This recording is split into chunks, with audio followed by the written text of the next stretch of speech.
And what we're confronting. Even Great Britain, the Prime Minister decided to recognize a Palestinian state almost as an award for October 7th. One wonders what Keir Starmer's thinking.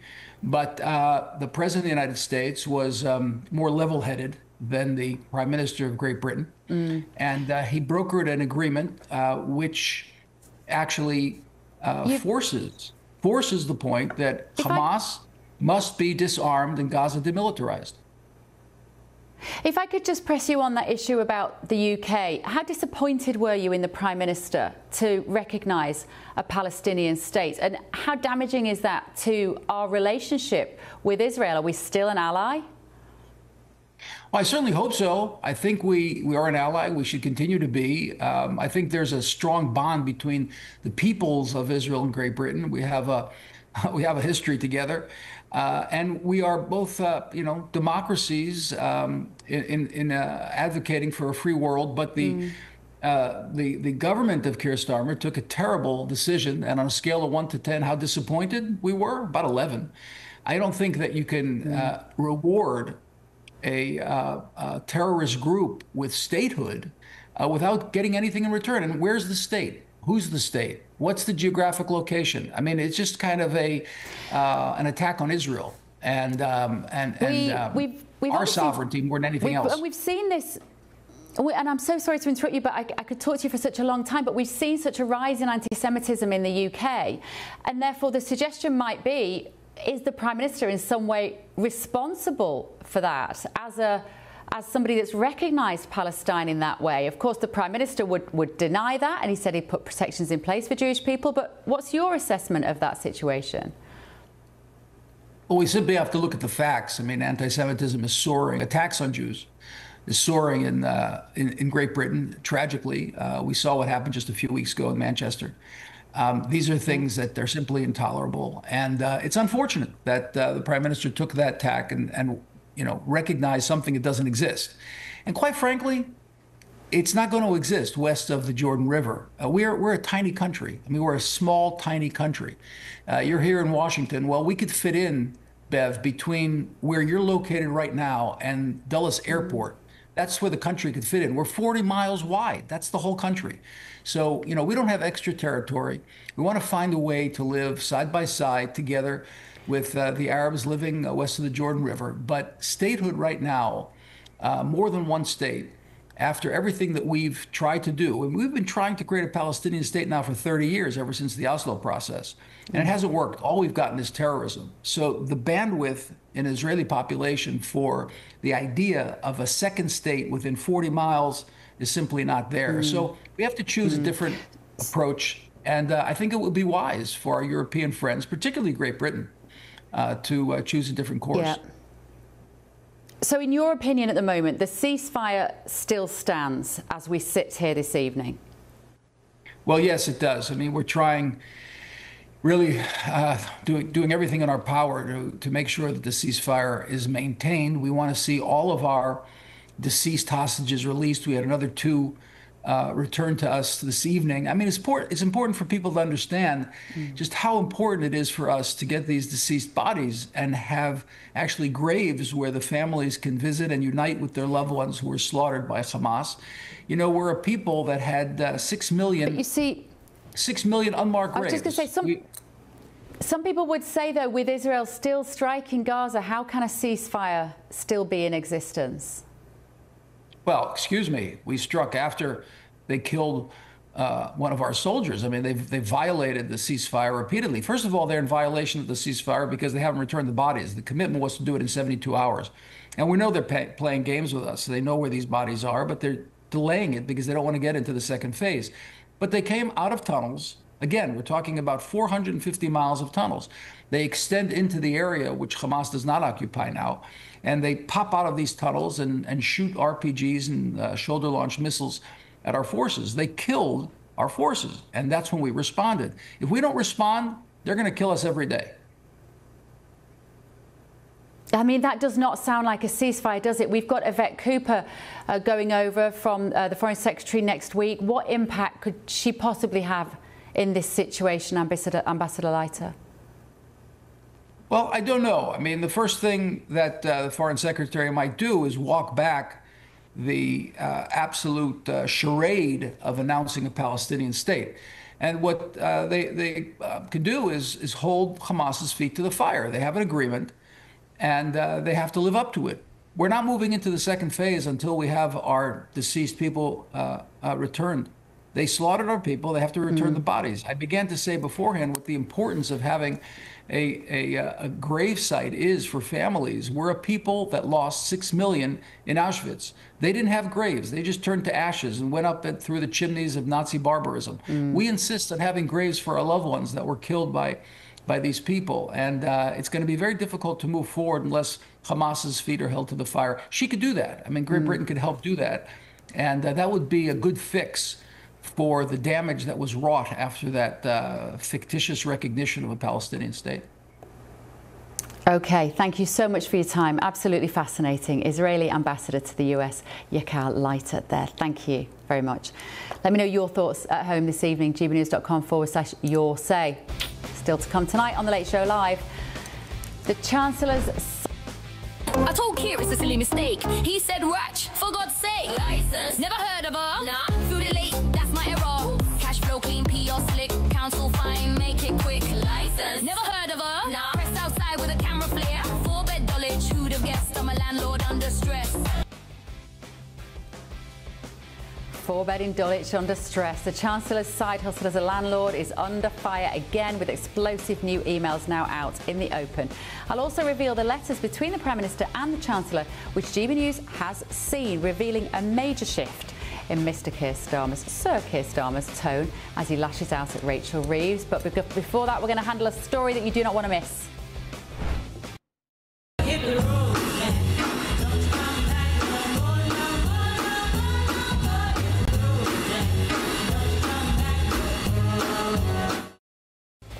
Andrew, formerly known as Prince, has his title stripped and is forced to quit Royal Lodge. About time too, surely. I'm going to talk to the journalist who brought him down with her front page splashes. We're going to talk to her exclusively in just a minute. This is The Late Show Live, only on GB News.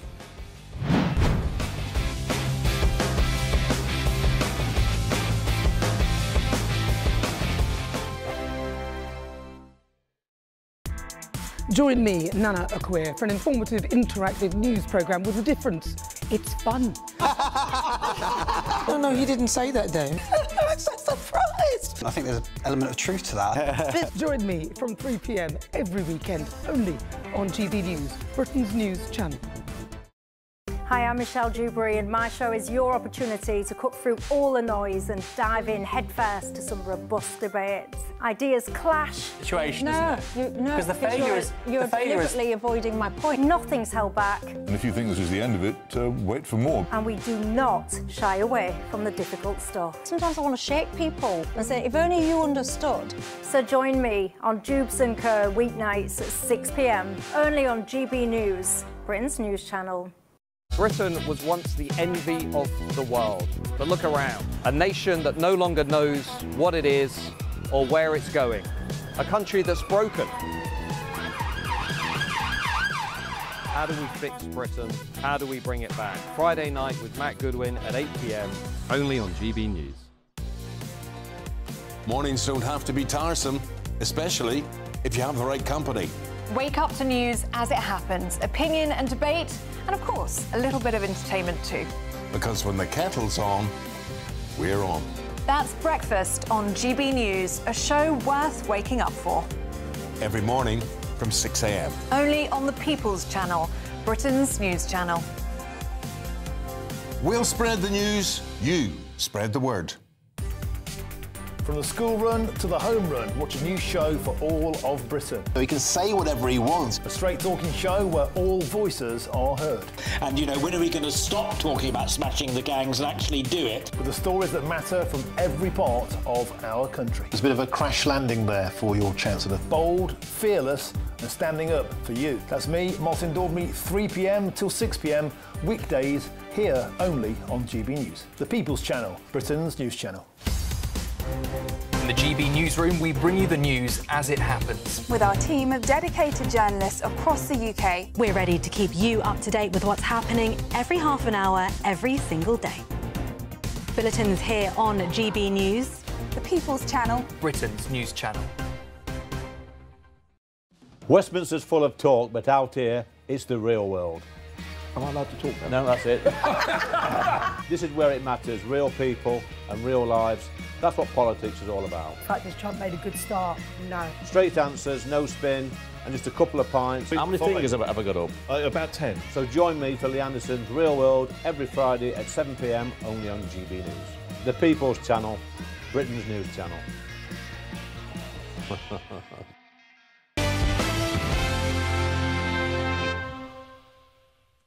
Welcome back to The Late Show Live. I am Bev Turner, live from Washington, D.C. Now, breaking this evening, of course, His Majesty the King has begun the formal process of stripping Andrew of his royal titles and honours. From this moment, the Duke of York is no more. He will simply be known as Andrew Mountbatten Windsor. The King has also ordered him to surrender his lease on Royal Lodge, the Grace and Favour mansion that, until now, gave him cover to remain in royal residence. For decades, it's been His Royal Highness, but tonight it's just his royal eviction. Buckingham Palace says these measures are necessary, despite Andrew continuing to deny the allegations against him. Let's get the view of world-renowned interviewer Daphne Barak, who broke the emails between Fergie and Epstein and Andrew and Epstein and effectively brought him down. Daphne Barak, it is so good to see you and so good to talk to you tonight. About time too. Is that your response? I just feel very sad, Bev, that somebody with such privileged childhood and background like Andrew, and also, you know, Sarah, I mean, she's coming not from a royal family, but she was coming from a good family. I mean, the two people like that did not know, did not make better choices in life, and their judgment was horrific, because that's where we ended up. So when we saw that in the Sun on Sunday and the Daily Mail, when we saw the first emails of Sarah Ferguson to Jeffrey Epstein, which were horrific, where she lied to the public, I cried. I was shocked. I didn't believe it because I know Sarah very well. So we knew there would be consequences. And then when we unearthed the Andrew email to Jeffrey, we are in there together a day after the photo with Virginia Giuffre. We knew there would be very severe consequences. And I can tell you right now that the palace did call at least one of the two papers I work with and ask, what does Daphne has more? And what's coming more? And we do have much more. And I think they thought if they just do what they did today, it will not be published or aired. But I can tell you already that one of your networks, at least, is working on a very big special, The Downfall of the Yorks. So it's not going to stop the story. The story is big, but I think I think it's high time, yeah. When I spoke to you last time, Daphne, you alluded to the idea that there was more to come of these emails. You've seen them, you know what's coming down the line. Do the royal family know what you know? And could that be the reason why they are distancing himself so abruptly and so brutally at this time? I don't know if they know exactly what it is, although some of the emails were on Andrew's royal email, right? Royal Lodge emails. So the palace should have an access. My sources are very high end, but the palace should have an access. They do know that much more coming and very damaging. I mean, they know it from my papers. I was asked personally. It's bad. It was a very, very tight relationship. The traffic between Sarah, Andrew, and Jeffrey Epstein was not one email, not two emails. There were more than 100 emails that we saw. And it was not about sex. I mean, Andrew might have loved sex. I mean, Sarah loves sex, but it was about money. It's all look for the money best. The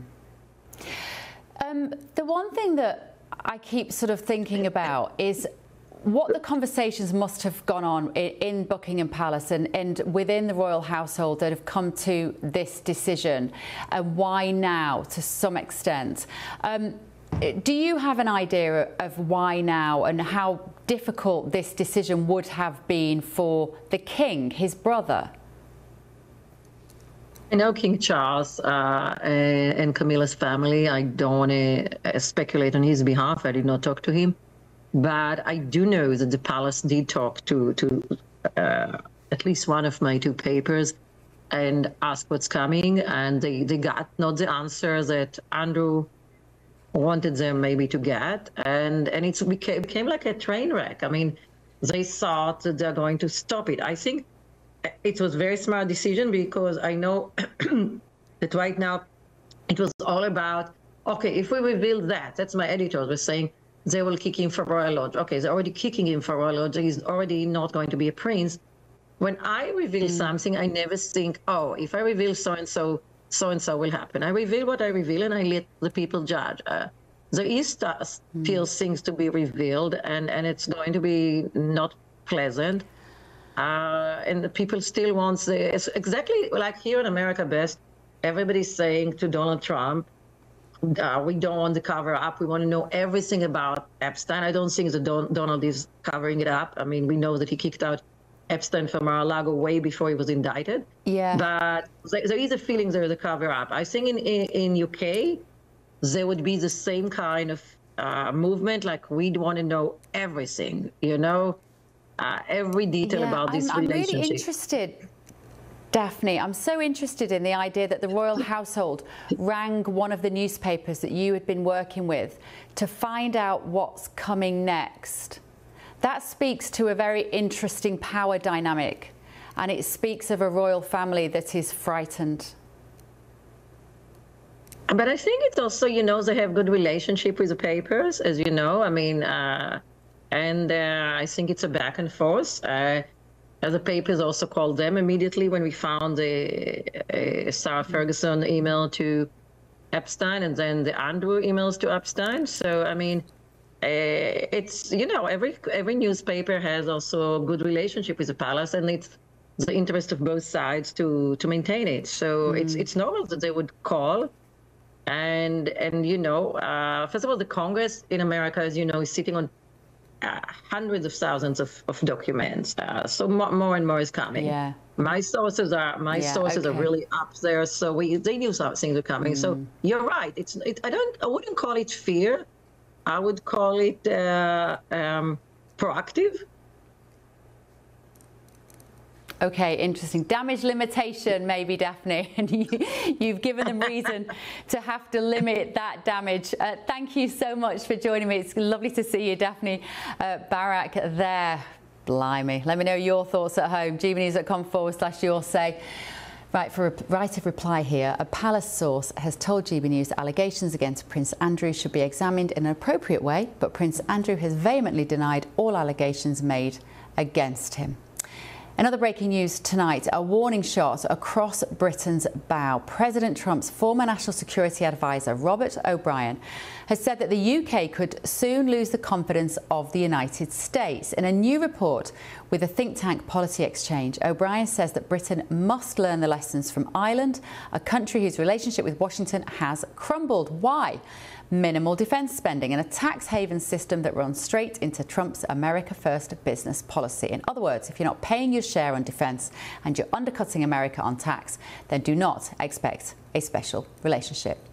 Let's get the view now of Andrew Gilligan, Senior Fellow Policy Exchange and former advisor to Boris Johnson. Andrew, thank you so much for joining me. So was that a reasonable assessment of this report from the Policy Exchange?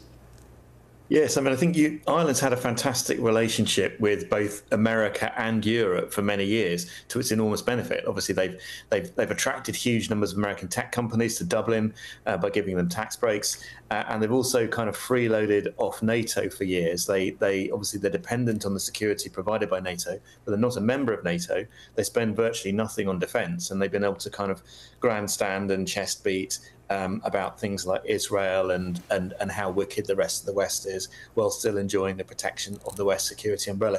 That kind of arrangement's really starting to unravel. You've seen the Americans coming in really hard against Ireland now. So Howard Lutnick, for instance, the US Commerce Secretary, he branded the tax breaks to all these American tech companies. He branded it a tax scam because obviously they charge most of the activity to do across Europe into the Irish exchequer, even if it doesn't take place in Ireland, and they benefit from Ireland's low tax rates, and that's why he's called it a scam. And equally, he says, look, they're spending nothing like enough on defence. They've got, one of the main Russian threats, of course, to Western Europe is submarines, but Ireland's waters have no submarines. Ireland has no submarines at all. It hasn't really got much of a navy. It's got a handful of small vessels, which aren't enough to protect it against and indeed NATO's western flank against Russian submarine attacks. So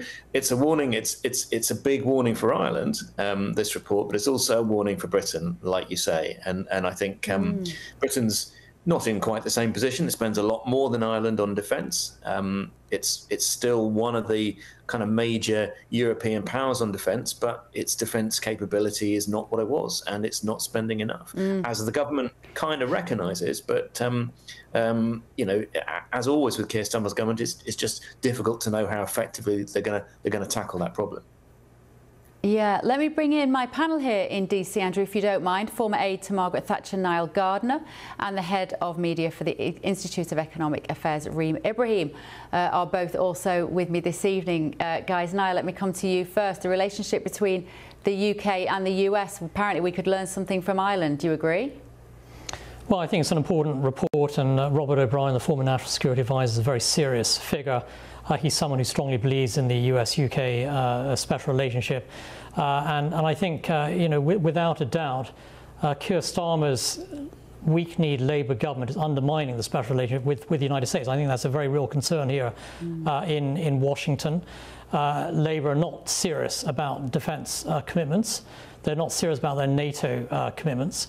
And the reality is we have a socialist left-wing government in London that frankly is really launching Britain down the path of relentless decline, and that's bad news, of course, for the United States. Reem, your thoughts on this? Keir Starmer, he's seen Trump a couple of times this year, and on both occasions Trump has said the UK is very important to him, not least because his mother was Scottish. We hear that a lot. There's a sort of sentimentality that he feels towards the UK, but is that going to count for nothing in the long run?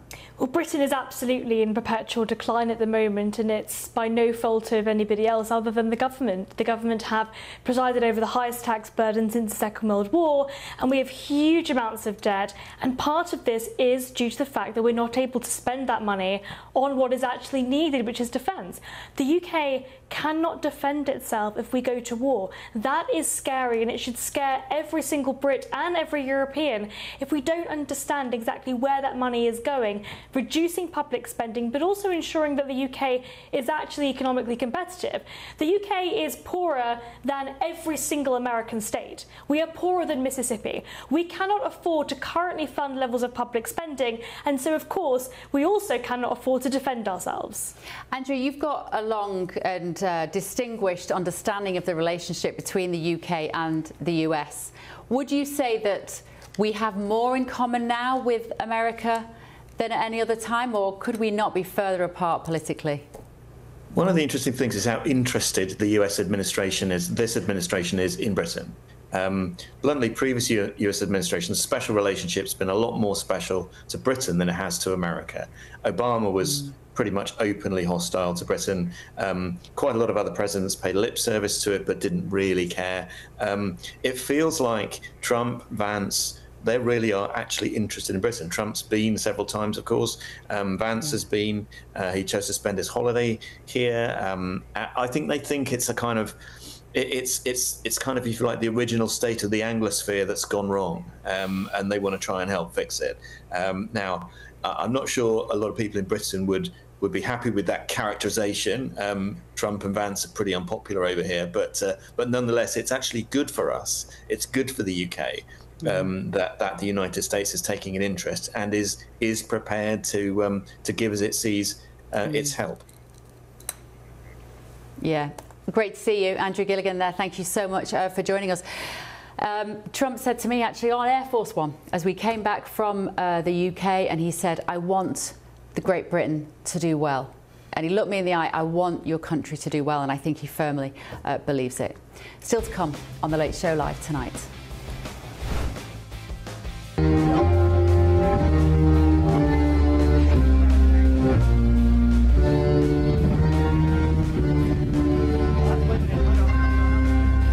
It is Halloween at the White House. They've gone a day early.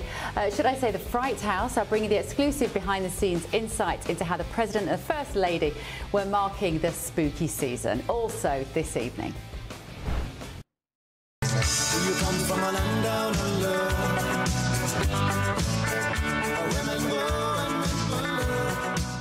We'll bring you the story that has sent shockwaves, not just across Australia, but the world. You will not believe what that government has just banned. This is The Late Show Live, only on GB News.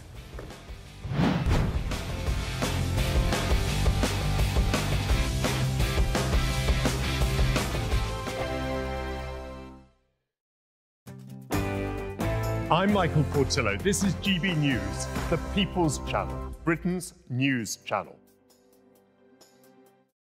Westminster, the ultimate clique. And you're fighting like rats in a sack. But here on the Camilla Tominey Show, we ask the questions the establishment media is too scared to ask. OK, let me ask you a straight question, because I know you're a straight-talking politician. Whether it's net zero, illegal immigration or law and order, nothing is off limits. You had the power then. Yeah, as I and say, now you've lost it. That's the Camilla Tominey Show, a politics show that's fearless. But no, let me finish my question if you don't mind, because it is my show. Sundays at 9:30, only on GB News, the People's Channel, Britain's news channel.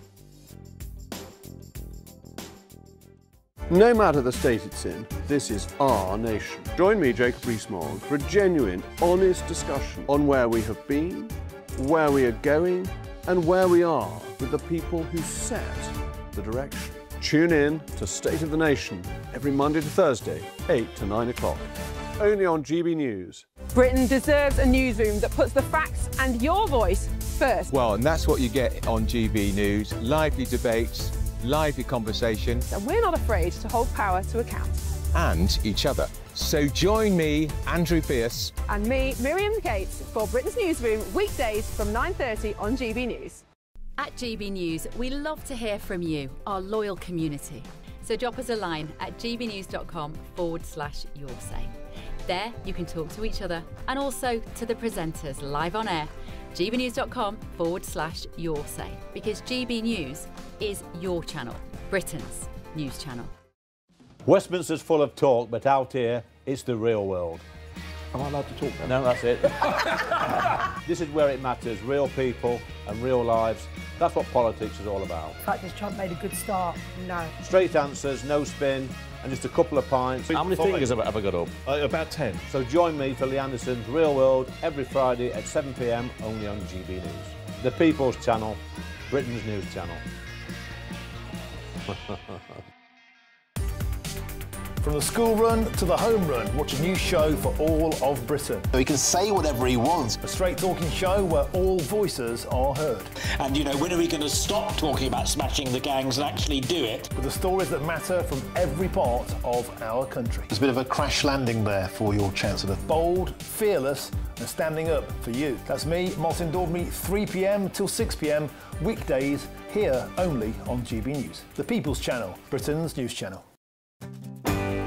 I'm Stephen Dixon, and thanks for joining us on GB News, Britain's news channel.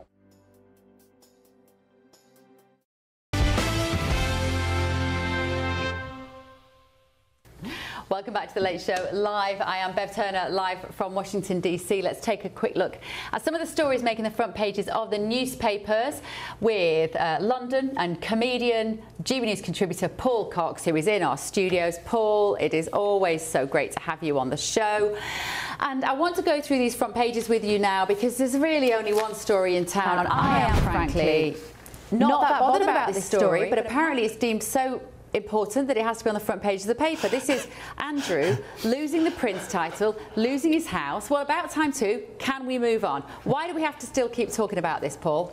Well, it's a great point. I mean, you and I have to keep talking about it because we're contractually obliged to, and if we don't... if we don't, they might not pay us. Look, I've got 10 papers in front of me. 70% of them have got Prince Andrew on them. They say all the same things. Prince Andrew, well, he's not Prince Andrew anymore, is he? He's Andrew Mountbatten Windsor. Mountbatten Windsor. So, I mean, if someone is dodgy in our family, Bev, they don't just get a new double-barrelled surname and a slightly bigger, slightly less than big house. They normally get in a lot more trouble. So he's not... we know he's not accused of anything. Well, he's accused of a lot of things. We know he's not convicted of anything. Oh.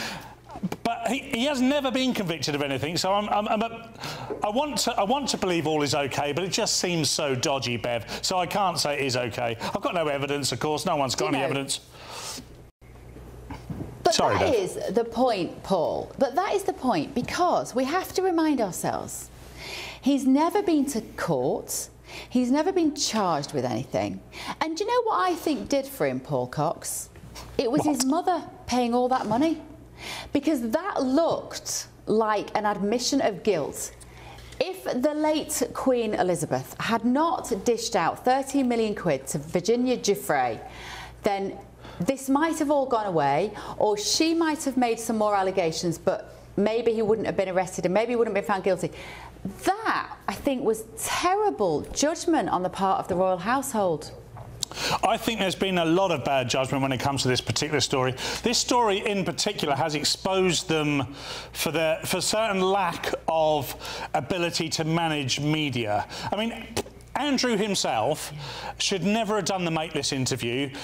There was a ridiculous amount of arrogance involved in that from him, the non-sweating, the Pizza Express in Croydon, all this sort of stuff that very teenage boy, sounded very made up, thought he could manage it, thought he could pack it away, made it 15,000 times worse. And then, of course, led to £12–13 million payout to Virginia Giuffre, whose family have come out today and declared victory. And do you know what? I don't want to take anything away from them.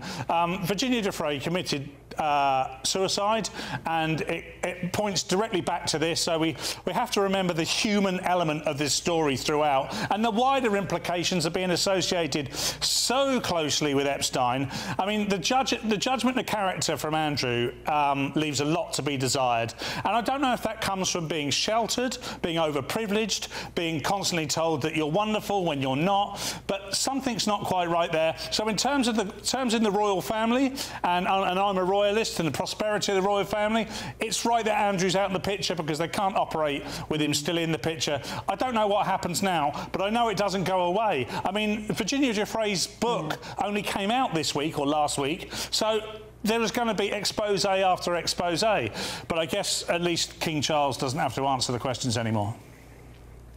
Yeah, absolutely. And our inbox, Paul, is saying Paul Cox is the best former headliner to still appear on the paper reviews. He has a great balance of humour and intelligent commentary. So I thought we'd just start our evening like that, Paul. That's wonderful, thank you. Thank you, whoever that was. And as somebody said earlier on Twitter today, you can't have too much Cox on late night TV. I'm sure that was specifically about you, Paul. I hope so. So we will be back with you a little bit later. Right, still to come tonight on The Late Show Live.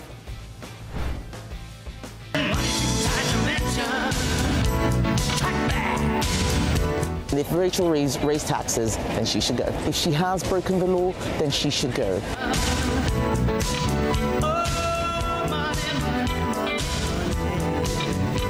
Oh, it's not good, is it? Money is too tight to mention. The saga around landlady and tax queen Rachel Reeves continues to rumble on this evening as Britain braces for another massive tax raid in the upcoming budget. Does it feel like karma?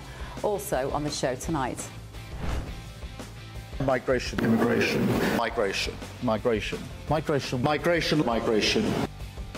Well, it turns out he's wrong about that as well. Apparently there is no immigration crisis. I'll bring you the latest on a bombshell new polling. This is The Late Show Live, only on GB News.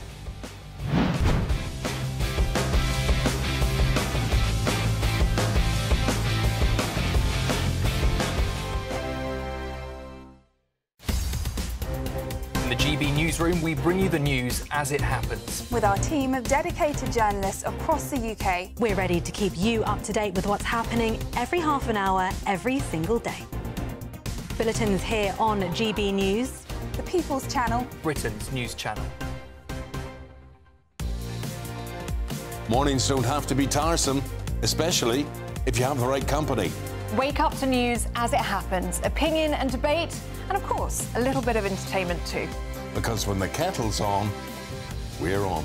That's Breakfast on GB News, a show worth waking up for. Every morning from 6 a.m. Only on the People's Channel, Britain's news channel. We'll spread the news, you spread the word. Westminster's full of talk, but out here, it's the real world. Am I allowed to talk now? No, that's it.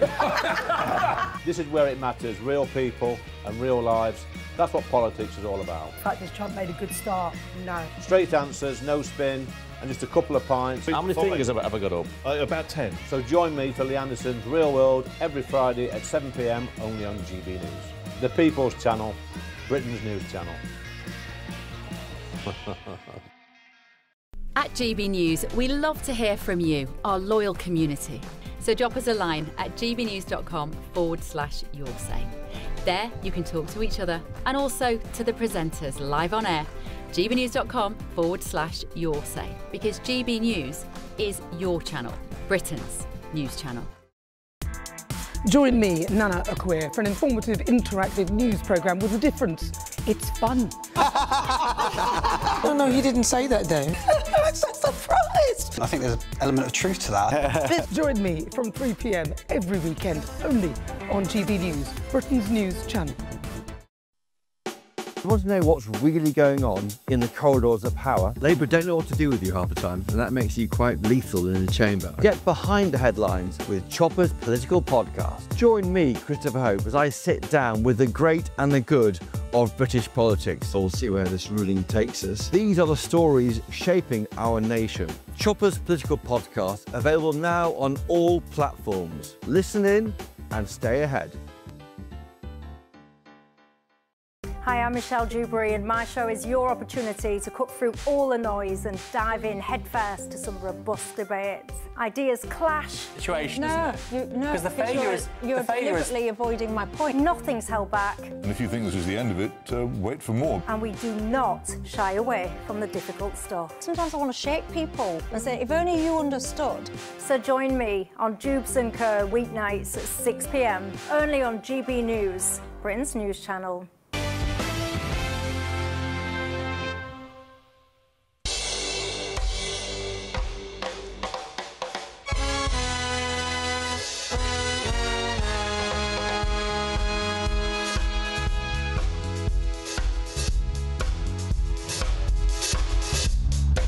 So President Trump and First Lady Melania, looking glorious there, hosted children of staff and other guests for trick-or-treating as part of the annual Halloween celebrations.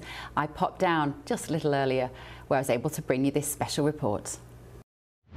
It couldn't be a more beautiful evening here on the south lawn of the White House for this very special occasion, the annual Halloween party, where the President opens his doors and welcomes in thousands of children and their families. A lot of them are children of service people and of law enforcement, and of course a lot of people who work here in the admin staff of the White House, because Donald Trump and his wife Melania are very family focused here. And if I can just show you the view, because I cannot keep this to myself, it is so beautiful. If we look down the south lawn there and beyond the fountain, you can see the Jefferson Memorial in the distance, just extraordinary. And then the Washington Monument pointing proudly to the sky. This is a very beautiful city. And the queue of people is starting now to snake all the way around the lawn. There are, as I say, thousands of children will be here. It's a beautiful occasion. No expense has been spared. It's very stylish. There are no plastic ghosts here, just beautifully carved pumpkins and lots of autumn sort of themed decorations around the White House. And of course, the flag blowing in the wind beautifully behind us. They don't shy away from an American flag here at the White House, let me tell you. The world's press are, of course, assembled, and we'll be waiting any minute now for the President and the First Lady to come out to meet the children, to hand out some candy, some themed, White House-themed Halloween candy. I don't think it will last very long as a keepsake. I imagine most of the children will probably have eaten it by the time that they leave. But a really special occasion, as exciting for the parents as it is for the kids to be here. This is what the Trumps do so well, welcoming in the local community, hosting a party. And I imagine this will come as a great relief to the president after a week of working extremely hard in Asia. So the President and the First Lady emerged from the White House, the band struck up, and of course the children and their parents are now walking through, walking in front of the White House to receive their goodies from the President out of the little basket. They've got a White House and presidential branded little trinkets to take away with them, and of course lots of chocolate and sweeties, no doubt. So far we've seen go past people such as the Press Secretary, Caroline Levitt, and her little baby, Steve Miller, one of the key advisors to the President, has also been past. There are a lot of familiar faces, and most of these people that you can see now are very close working members of the White House. They work closely with the President and his wife. It's a very young team. It's very dynamic. A lot of them are young parents, and I think that comes across actually in the atmosphere in this building. It's incredibly family orientated as a place to work. And Donald Trump, of course, chatting away like he does. The President, he will always give more time rather than less. Honestly, it was just so beautiful down there tonight, and the President stood giving out gifts. I mean, we left and he'd been there by that point for probably an hour, standing in the cold. It wasn't cold, it was an evening, it was a chilly evening. He's been 5 countries, I think, over 3 days, is it, in Asia. Niall Gardner is still here with me, and Reem Ibrahim. Americans do this very well, Niall, don't they? They certainly do. In terms of political leaders, nobody does it like the Trumps. Yeah, exactly. You know, President Trump is extremely high energy. He's been all over Asia the past few days, Japan, South Korea, Malaysia. He had a meeting, of course, with the Chinese leader, and now he's welcoming people at the White House for the Halloween celebration. A huge contrast with the Biden White House, which was really Night of the Living Dead, frankly. And so, you know, the whole Trump White House is full of... Halloween too literally, I think. Yes, they did. The Trump White House is full of life and energy, as it should be. And that's great, I think, for the American people. Yeah, the children were just scared in the presence of the Biden family, it always seemed to me. And what do you think, Reem, about the way that America does Halloween compared to the UK? It's huge. I mean, it's to be honest, in my opinion, it's too huge in the UK now. I don't like Halloween, I can't lie. I don't like it. I don't like the principle of it. I don't like kids knocking on doors and threatening to do mean things to elderly people unless they give them some sweets. I've got a big bar humbug problem with Halloween, but there's no holding it back. It's massive. I absolutely love it. I've got to say, I think it's so wonderful because Americans just take the changing of seasons so much more seriously. I mean, fall as a concept, there are so many different fall sort of festivals and different places you can go and have pumpkin spiced absolutely everything. Everything is pumpkin spice. Which is just wonderful. And I've got to say, they always, I think Americans as a whole, always find an excuse to celebrate something. Yeah. And it just feels a lot more positive, a lot more happy. And I must say, I'm quite happy that we're importing some American culture into our Halloween celebrations in Britain. Yeah, well, it was a 15-hour flight that the President had taken. He visited 5 countries over 3 days, and he would normally have landed back, of course, at the White House in Marine One in his helicopter, and there was a lot of the press today wondering why he didn't do that, because he arrived in his cavalcade, the motorcade of cars, and I found out why. Why do you think he didn't arrive back in his helicopter? Oh, I don't know. Here we go. Because the helicopter would have ruined the decorations at the White House. I see. Yeah, that's it's very great, good. The decorations had to be protected. Yeah. And in fact, when he got out of his car at the White House today, he would normally have spoken to the press, but he didn't. And there was a sense that he might have been a bit grumpy about the fact that he wasn't able to come back in his helicopter, because I think he would have probably been ready to get home. But he didn't talk to the press, and he didn't talk to the press at the evening tonight either, at the Halloween celebration. But that's because that is very much the First Lady's event. Yes. You know, she's taken children and family. I think that's right. reason. But at the same time, of course, an extraordinarily successful successful trip to Asia. Yeah. And especially his time in Japan, I thought was amazing, with the new Japanese Prime Minister, the new Margaret Thatcher of Japan. They had that was a great moment, actually. Yeah. And so full credit to President Trump. American leadership's back on the world stage. That's a great thing. Yeah, no, it's fantastic. Right, more coming up in the next hour, including this. Now, make no mistake, this plan means migration will fall. That's a promise.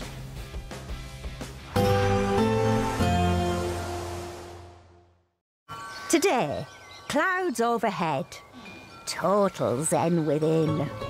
Box Solar sponsors the weather on GB News. Hello and welcome to the latest update from the Met Office for GB News.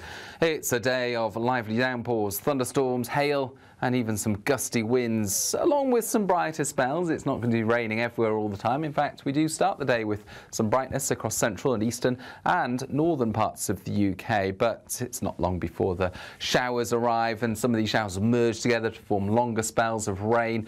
Where these showers occur, expect some rumbles of thunder, hail and gusty winds. So if you're caught in these downpours, in other words, well, watch out, because they're going to be very lively indeed. It's a mild day, 16 or 17 Celsius in the south, 15 further north, with the gusty winds and in any showers not feeling particularly pleasant at all. If you're stepping out during the evening for Halloween, well, it's a case of dodging the downpours once again. We've got one system clearing the east of the UK at 5 p.m, clearer spells coming into the west, but still some scattered showers about.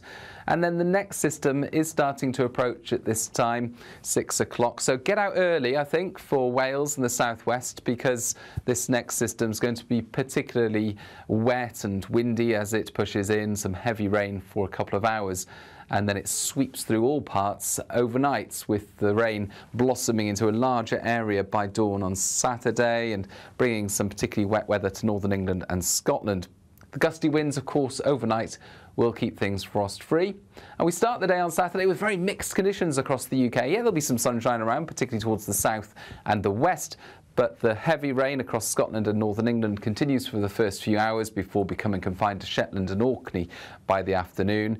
Replacing it, we've got again a mix of sunny spells and showers, and again some rumbles of thunder, some hail and gusty winds. In between sunny spells, a little bit cooler on Saturday afternoon compared with Friday, highs of 15 Celsius in the south. Today, clouds overhead, total zen within. Box Solar sponsors the weather on GB News.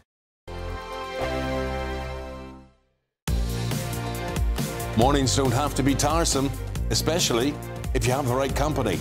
Wake up to news as it happens, opinion and debate, and of course, a little bit of entertainment too.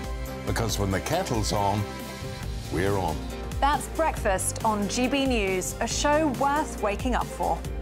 Every morning from 6 a.m. Only on the People's Channel, Britain's news channel. We'll spread the news, you spread the word.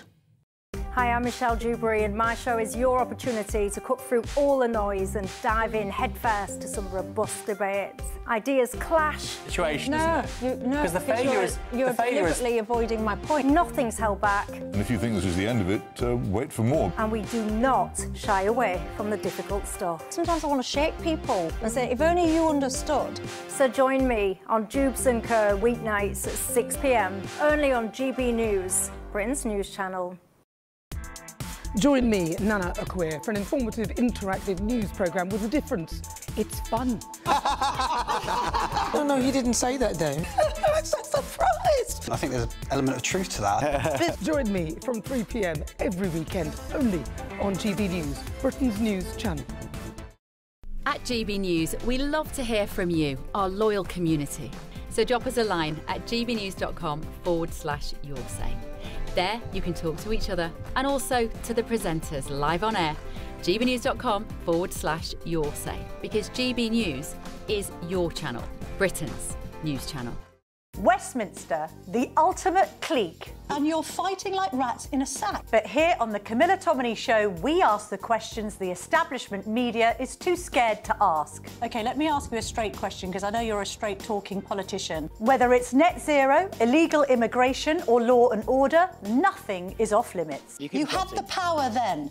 Yeah, as I and say, now you've lost it. That's the Camilla Tominey Show, a politics show that's fearless. But no, let me finish my question if you don't mind, because it is my show. Sundays at 9:30, only on GB News, the People's Channel, Britain's news channel. From the school run to the home run, watch a new show for all of Britain. So he can say whatever he wants. A straight-talking show where all voices are heard. And, you know, when are we going to stop talking about smashing the gangs and actually do it? With the stories that matter from every part of our country. There's a bit of a crash landing there for your Chancellor. Bold, fearless and standing up for you. That's me, Martin Daubney, 3 p.m. till 6 p.m, weekdays, here only on GB News. The People's Channel, Britain's news channel. I'm Tom Harwood. This is GB News, Britain's news channel.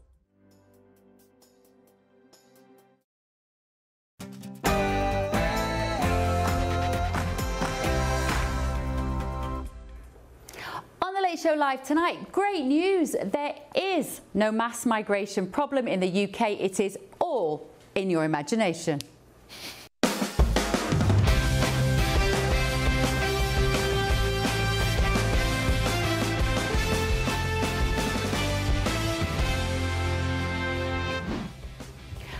The Late Show Live tonight.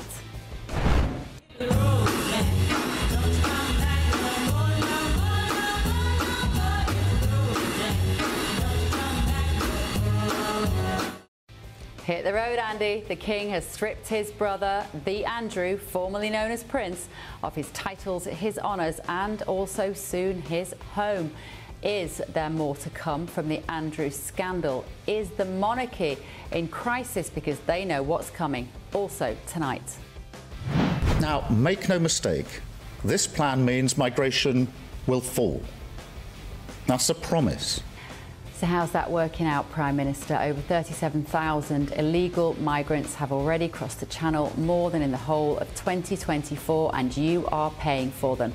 It's OK, apparently, though, because bombshell new polling claims there is no migration crisis. I told Keir it's a silly mistake. He said, "Ratch, for God's sake." License. Never heard of her. Nah. Food it late, that's my error. Cash flow clean, PR slick. Council fine, make it quick. License. Never heard of her. Nah. Pressed outside with a camera flare. 4-bed Dulwich, who'd have guessed I'm a landlord under stress. What do we do before AI? She is a landlord under stress, as social media is sent into a frenzy over the Chancellor's rent scandal. The letting agency responsible for renting out her house, well, they have apologised and they've admitted that it's their fault. I'll also reveal the letters between the Prime Minister and the Chancellor, which GB News has seen, revealing a pretty significant shift in Sir Keir Starmer's tone about the affair as he lashes out at Rachel Reeves. Also tonight, we're going to be diving headfirst into the stories from tomorrow's newspapers hours before they hit the shelves. We are going to be having some top-notch conversation here live from Washington, just yards from the White House, bringing you the stories that America is talking about and that matter to Britain too, including this.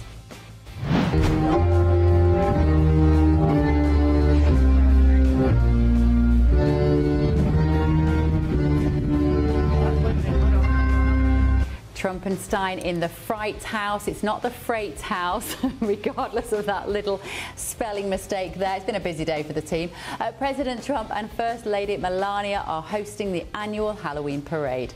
I was there a little earlier, and I'll bring you part 2 of my exclusive behind-the-scenes footage. But also tonight. You come from a land down under.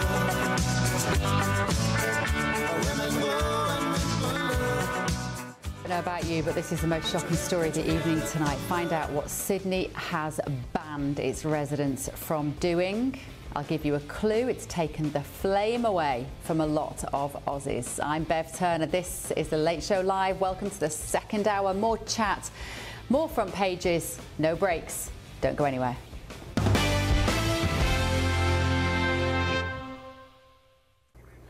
So, breaking tonight, this story has been embargoed until just now. Apparently, guess what? Immigration in Britain is just a manufactured panic. That's what one campaign group says after their polling suggested that only a quarter of people think it is a big issue locally. So when your GP surgery is full, your high street is unrecognisable and housing lists stretch into infinity, don't worry, that's just your imagination. Now, this is according to the Joint Council for the Welfare of Immigrants.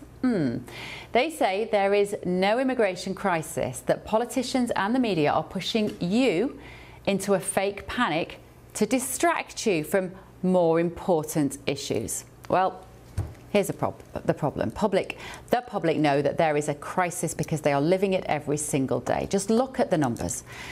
Nationally, immigration is seen as the second biggest issue after the cost of living. But when you ask locally, apparently only a quarter admit to seeing it. Why?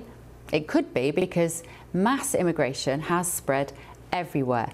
It's the hotels that we are paying for, the housing, the classrooms, the hospitals. The problem isn't that it doesn't exist. The problem is that it exists. Just capped refugee admissions at 7,500. That's the lowest in modern history. He says his defence is that it's about security, about safety, and about putting Americans first. But under Britain's much-touted one-in, one-out scheme, Britain is sending migrants to France and then they just walk straight back in because French authorities will not house them. It's not one in, one out. It's one in, one out, and then come back again. And you can call it a manufactured panic if you like, but if borders don't matter, if sovereignty doesn't matter, if the identity of the country doesn't matter, then apparently that's okay. But if we don't wake up fast, I believe we will not recognise the country that you are living in. Let's get the take of US security expert Azeem Ibrahim here now. Azeem, thank you so much for joining us. Great to see you again. So your assessment of this, is it an issue or are we all just imagining it? Well, this, the problem is, Bev, is that to tackle any problem, you first need to acknowledge the problem exists. And polls like this and rhetoric like this is essentially just kicking it down the can down the road. And this is just going to infuriate people even further, that their concerns, the legitimate concerns and the issues are not even being acknowledged with the very shoddy polls being done like this. It feels a bit gaslighting, this report, Azeem, isn't it? To say to people, no, you're just imagining it. You know, it isn't. And I don't know the detail of who they polled would be interesting, because presumably, if you do live out in the countryside in Devon, or you live in Cornwall, or you live in the Highlands of Scotland, maybe you don't feel that immigration is a problem locally. But you go to London, Birmingham, Leicester, Manchester, where the demographic has changed so quickly, I would be amazed if only 25% of people thought that it was problematic. Yeah, well, much of it, as you know, Bev, much of this surveys can be very easily manipulated just by the way that you structure the question.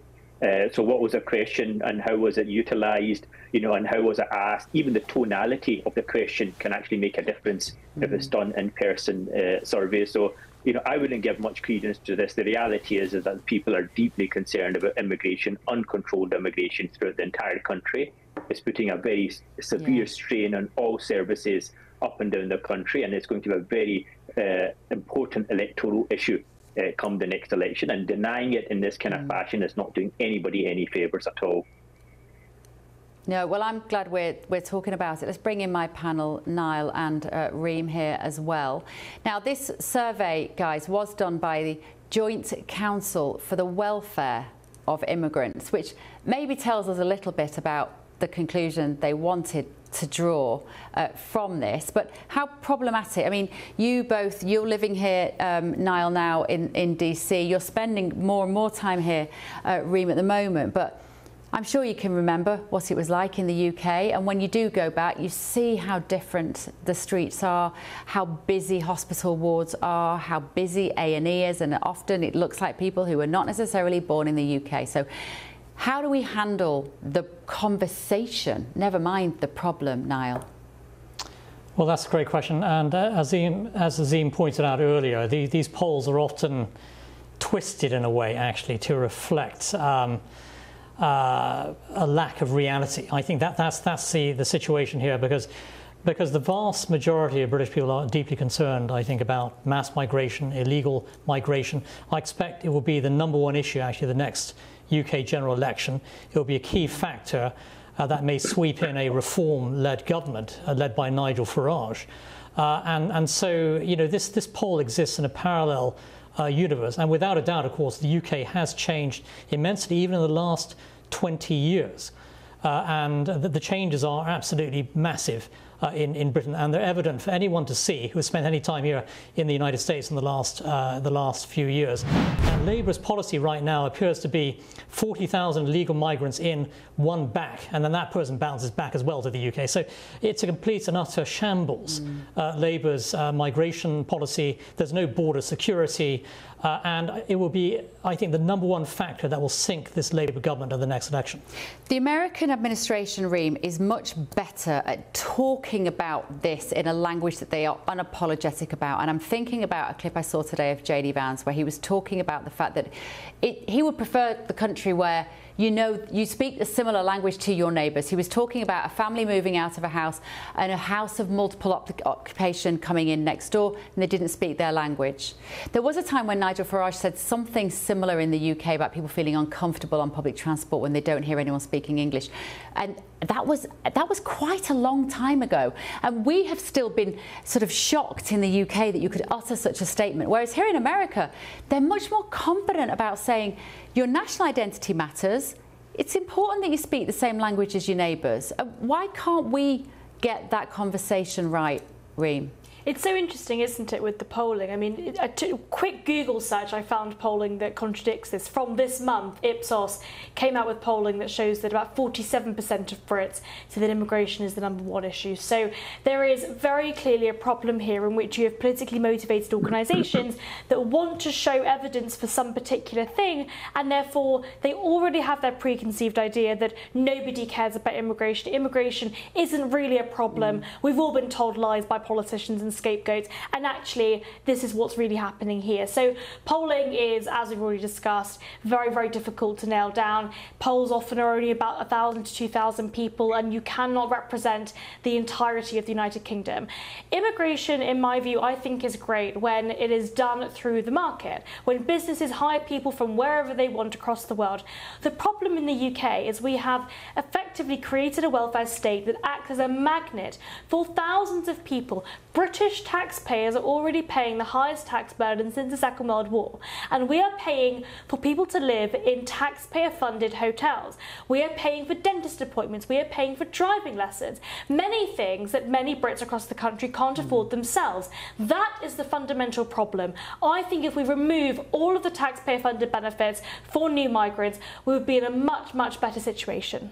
Azim, it is that balance, isn't it, between disincentivising people to go and live in a country and, well, that is what we need, isn't it? Is some sort of disincentive, because as you can see, I do find this conversation quite hard to have, because I know we spend a lot of time talking about illegal migration in the UK, but I think when we do that, we actually ignore the legal numbers coming into the country, which have changed the complexion of, and I don't mean that in terms of melanin, the complexion of the country in terms of value structure. We need to get better at understanding what we're losing.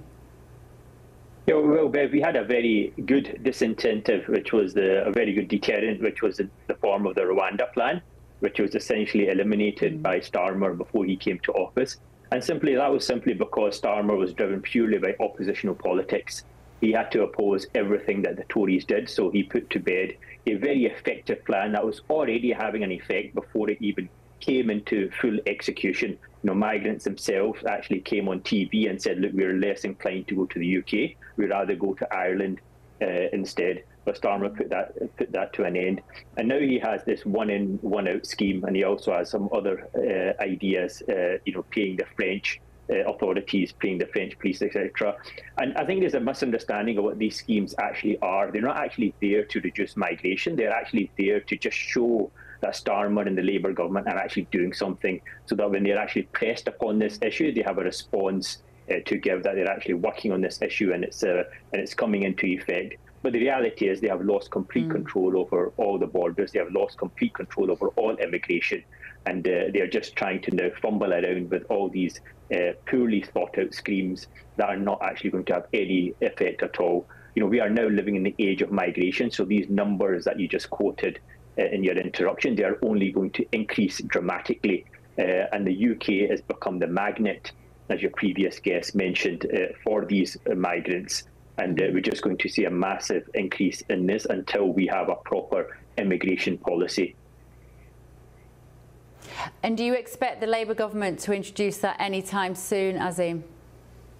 I don't anticipate that at all. I don't think they have any ideas at all. I think you'll see a lot more of these kinds of schemes, one in, one out, schemes in which to return people, and none of them will actually make a difference in the grand scheme of things. They may remove a few dozen people here and there, or maybe a few hundred possibly. But if you look at the same time this one in, one out scheme came, we have over 11,000 people that came in, and so none of this stuff is actually going to make much of a difference in the grand scheme of things. Okay, great to see you, US security expert Azim Ibrahim there. Let me bring my panel in here as well, just to wrap that up then, guys. I think it's about, we have to be able to get better at talking about this topic without being accused of being racist as well, and talk about what we lose. Absolutely, and I think that the reality is that it's an invasion of Britain. Yeah. And this is what successive generations of politicians have allowed. This has to end because it will be the end of Britain as we know it if this invasion continues, and the Labour government is actively fostering it at every opportunity. And in fact, they see it as good for their own vote, actually. And so that's the unfortunate reality of the situation. I wouldn't describe it as an invasion, because that implies that we didn't take them willingly. I mean, we've encouraged a lot of these people to come to the UK by providing all of those taxpayer-funded benefits. I am very pro-immigration. I think that if businesses want to hire people from across the world, they can and should.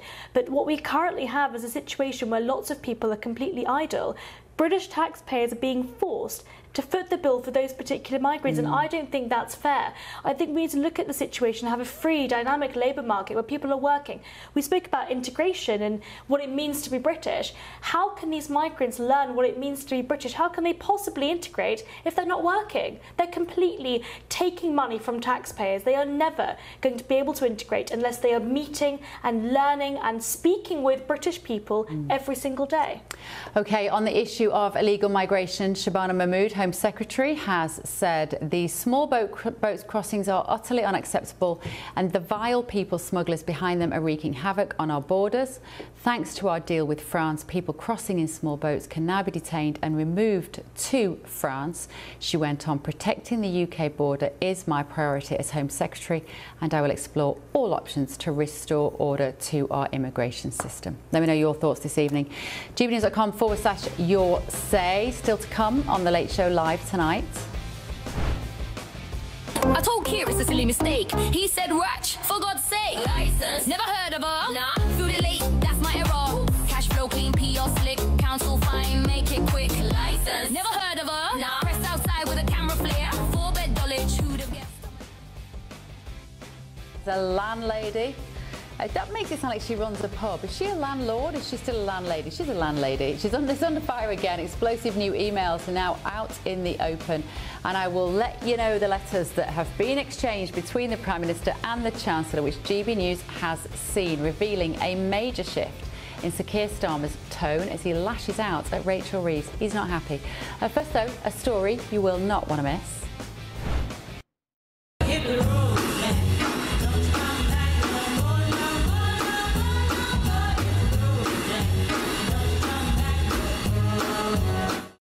If you're just coming in from a very long day at work, well, that man, Prince Andrew, is no longer a prince. He's been stripped of his titles and he's going to be kicked out of his house as well. This is The Late Show Live, only on GB News.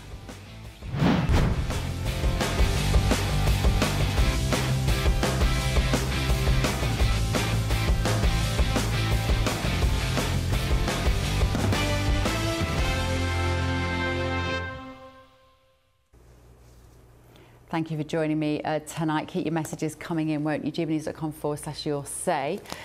So His Majesty the King has begun the formal process of stripping Andrew of his Prince title, his other royal titles and his honours. From this moment, the Duke of York is no more. He will now be simply Andrew Mountbatten Windsor. The King has also ordered him to surrender his lease on Royal Lodge, the mansion that until now gave him cover to remain in royal residence.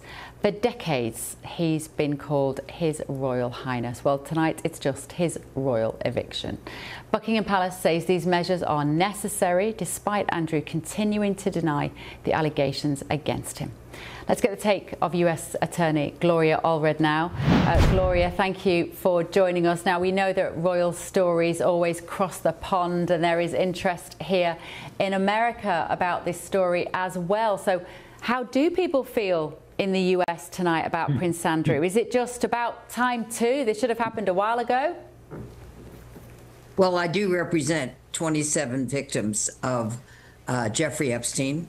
And in addition, I saw a photo of Prince Andrew, now no longer a prince, with not only Jeffrey Epstein, but also with Harvey Weinstein. And he had hosted both of them at the Royal Lodge. I also happen to represent victims of Harvey Weinstein, including a woman who testified at the New York criminal trial of Harvey Weinstein, and Weinstein was convicted of first-degree criminal sexual assault of her. So anyway, this is a scandal that has not only engulfed the UK, so many people in the United States are talking about it because there is a battle in Congress to obtain all of the Epstein files from the Department of Justice. And they could voluntarily turn over all of the files, but they have decided not to do that, and Congress wants them and now has enough votes, or will, as soon as the last Democrat elected official is sworn in by the Speaker. And then they will vote to subpoena all the files. The point is the victims, because that's who I care about most, and the survivors. And they would like truth. They want to know who enabled, assisted, or conspired with Jeffrey Epstein to sex traffic underage girls or sexually abuse adult women.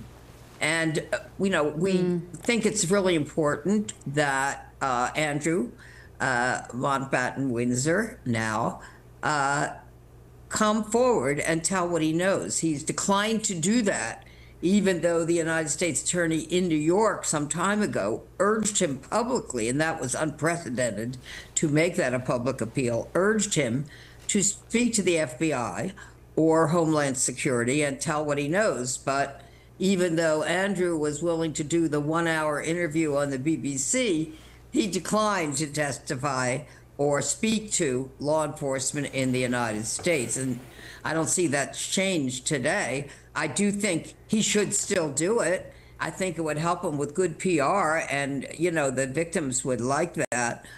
Because after all, he did reside at certain points with Jeffrey Epstein at Epstein's home in New York, where I happen to be today, and also at some other residences in the United States, or Little St. James Island, with Jeffrey Epstein. So he should tell what he saw there, what he knows happened there. He can continue to deny if he wishes to do so, although he does have a duty if he's interviewed by law enforcement to tell the truth, a legal duty.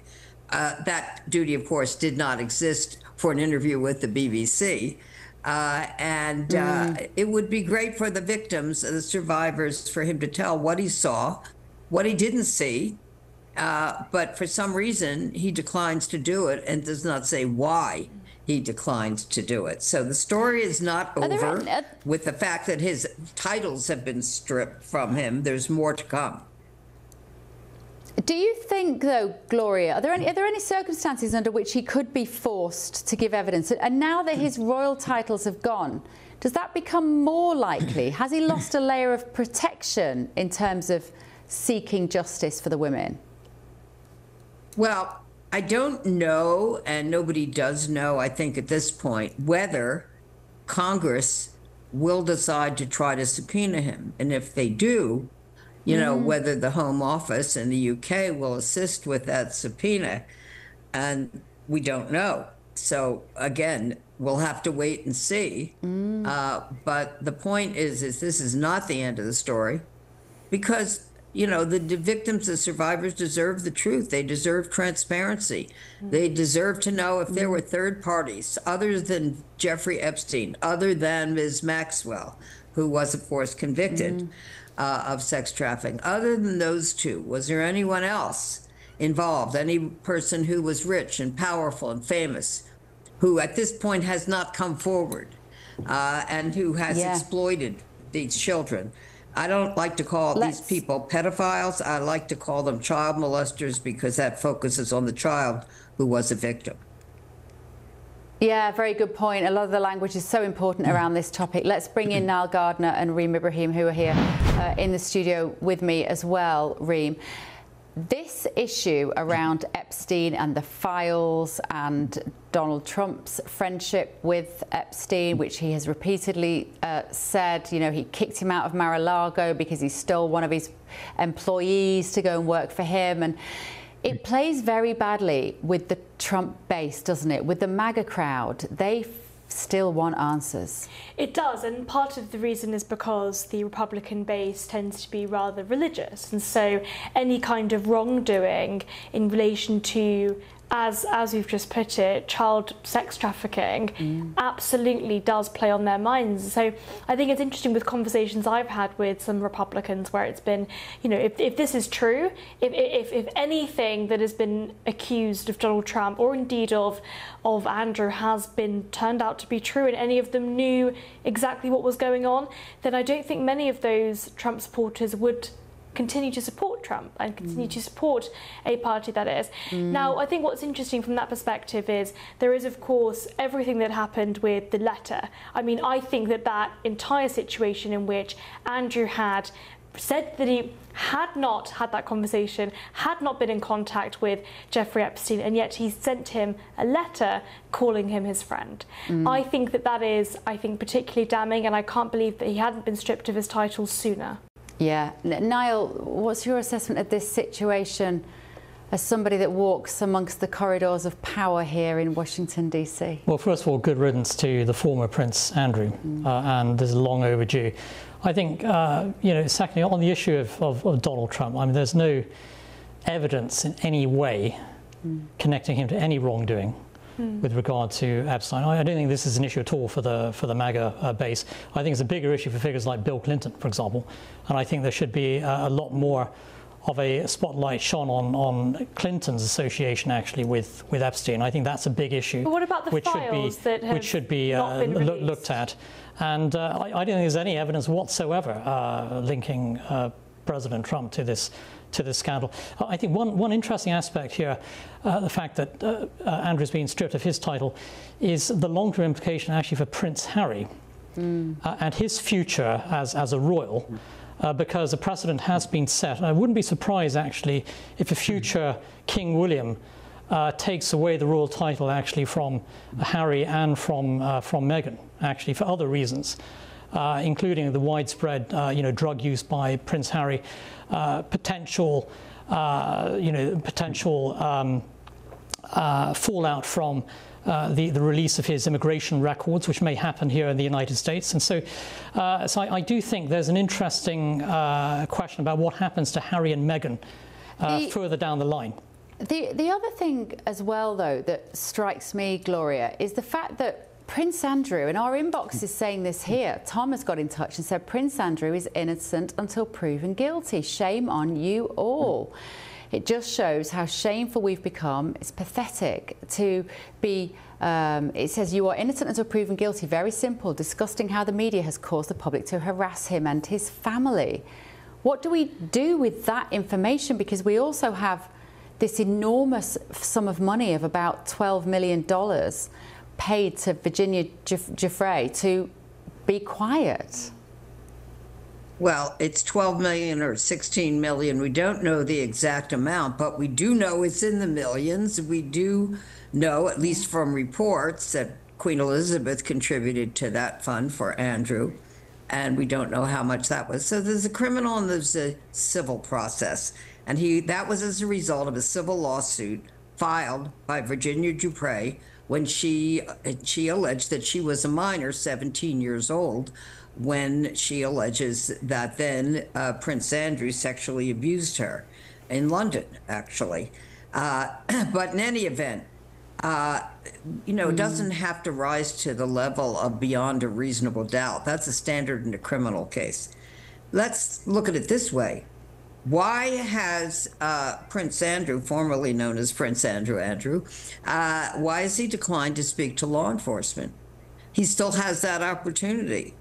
He's not required to, but a pauper, a butcher, a baker, candlestick maker, anyone else, if they were at a crime scene where children were being abused, even if they didn't know they were being abused there, even if they weren't guilty of abusing them themselves, most people would want to help in an investigation to find out who sexually abused children there. They wouldn't say, you have to force me to do it. You have to compel me to do it. You have to subpoena me to do it. They would say, look, if I can help, I'll be happy to speak to law enforcement. Why is Prince Andrew not willing to do that? Well, that is a very important and interesting question there. US Attorney Gloria Allred, thank you so much for joining us this evening. On Bill Clinton, in 2019, a spokesman said the former president knows nothing about the terrible crimes Jeffrey Epstein pleaded guilty to in Florida some years ago, or those with which he's been recently charged in New York. Let's get the view of another royal commentator, Lee Cohen, now. Good evening, Lee. Your reaction then, first of all, to this significant change in circumstances for Andrew, as he now is, Andrew Mountbatten Windsor. No more prince, no more titles, no more house. Where does he go and live, Lee? Well, Bev, thanks for having me on. Prince Andrew, now Mr. Mountbatten Windsor. It seems strange to even say that. Arrogant, certainly. Tone deaf, absolutely. But never convicted of any crimes as of this moment. He has been stripped of his titles by the stroke of the sovereign's pen. No parliament, no letters patent, just bold, perhaps even Trump-like resolve. Bev, I'm a monarchist, so I applaud any effort to ensure the continuity of the institution.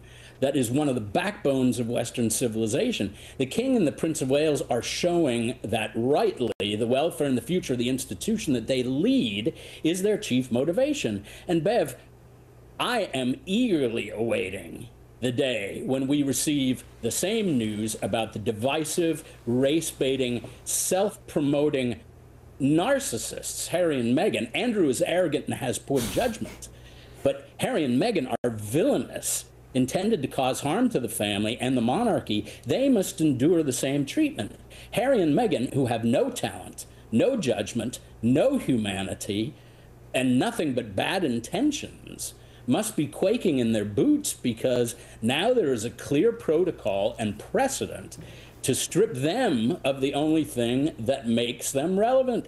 Since titles are being stripped, Bev, by the way, I'd also like to see Mandelson's knighthood revoked for his unsavory associations with Epstein, and Sadiq Khan's, who hid the grooming gang scandal, since we're talking about stripping titles. And lastly, listening to Gloria Allred, I just completely disagree. She obviously has no understanding of the British royal family because Prince Andrew, I'm sure, would comply with British authorities were they to summon him.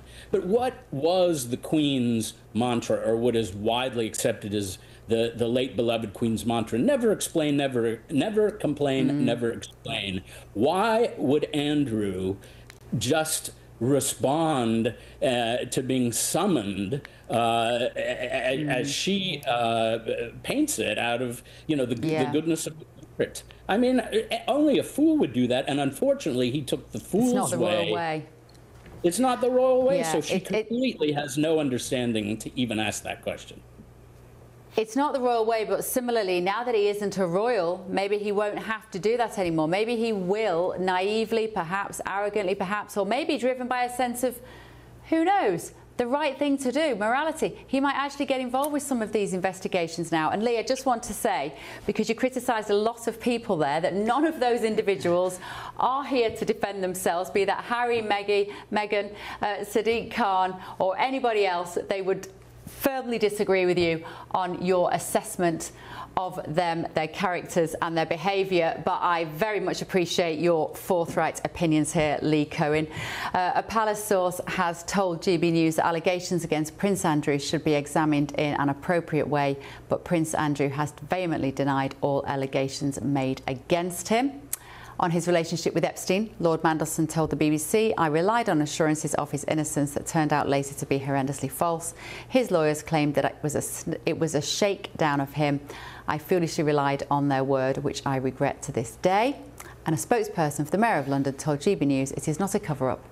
And instead, Sadiq has consistently been clear to the Met that no stone must be left unturned in pursuing justice for the victims of grooming gangs and ensuring the vile perpetrators are brought to justice. They go on. The Mayor remains vigilant to emerging and changing threats around child exploitation and will continue to support and hold the Met to account to ensure it does everything to tackle child sexual exploitation in London.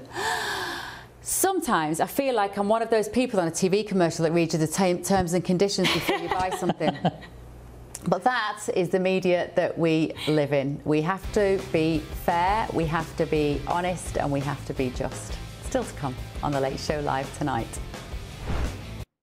Do you come from a land down under? Women go and men go. One of the most beautiful cities in the world, Sydney, Australia, but you will not believe what its residents have just been banned from doing. This is The Late Show Live, only on GB News.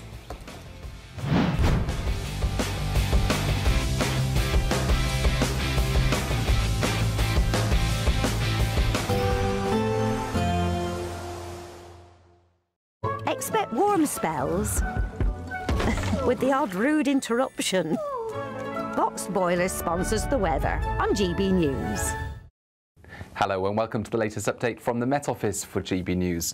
It's a day of lively downpours, thunderstorms, hail and even some gusty winds, along with some brighter spells. It's not going to be raining everywhere all the time. In fact, we do start the day with some brightness across central and eastern and northern parts of the UK, but it's not long before the showers arrive, and some of these showers merge together to form longer spells of rain. Where these showers occur, expect some rumbles of thunder, hail and gusty winds. So if you're caught in these downpours, in other words, well, watch out, because they're going to be very lively indeed. It's a mild day, 16 or 17 Celsius in the south, 15 further north, but with the gusty winds and in any showers, not feeling particularly pleasant at all. If you're stepping out during the evening for Halloween, well, it's a case of dodging the downpours once again. We've got one system clearing the east of the UK at 5 p.m, clearer spells coming into the west, but still some scattered showers about. And then the next system is starting to approach at this time, 6 o'clock. So get out early, I think, for Wales and the southwest, because this next system is going to be particularly wet and windy as it pushes in, some heavy rain for a couple of hours. And then it sweeps through all parts overnight, with the rain blossoming into a larger area by dawn on Saturday and bringing some particularly wet weather to northern England and Scotland. The gusty winds, of course, overnight will keep things frost-free.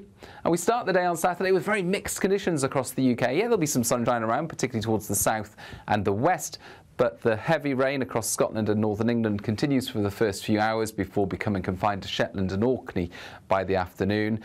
Replacing it, we've got again a mix of sunny spells and showers, and again some rumbles of thunder, some hail and gusty winds. In between sunny spells, a little bit cooler on Saturday afternoon compared with Friday, highs of 15 Celsius in the south. Expect warm spells with the odd rude interruption. Box Boilers sponsors the weather on GB News.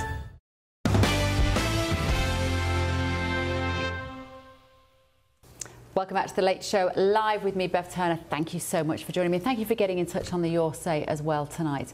But breaking this evening, Keir Starmer has publicly chastised his Chancellor Rachel Reeves after she broke those housing rules. But once again, there's no punishment.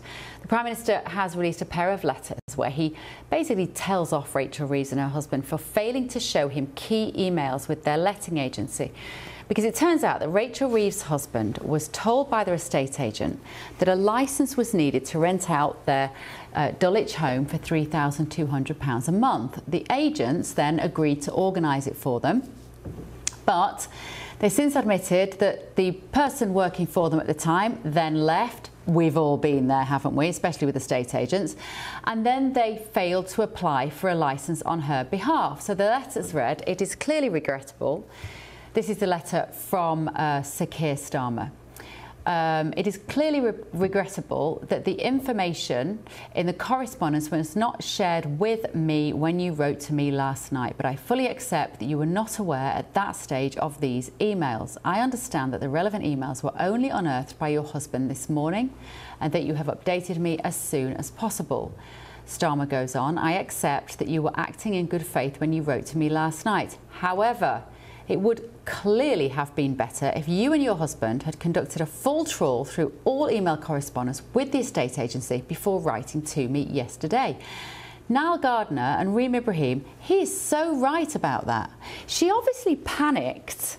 And I didn't know. I said I didn't know. I mean, if your boss, right, if your boss calls you bang to right, it's not only is your boss telling you off, but it's also in the papers that you've done something badly wrong.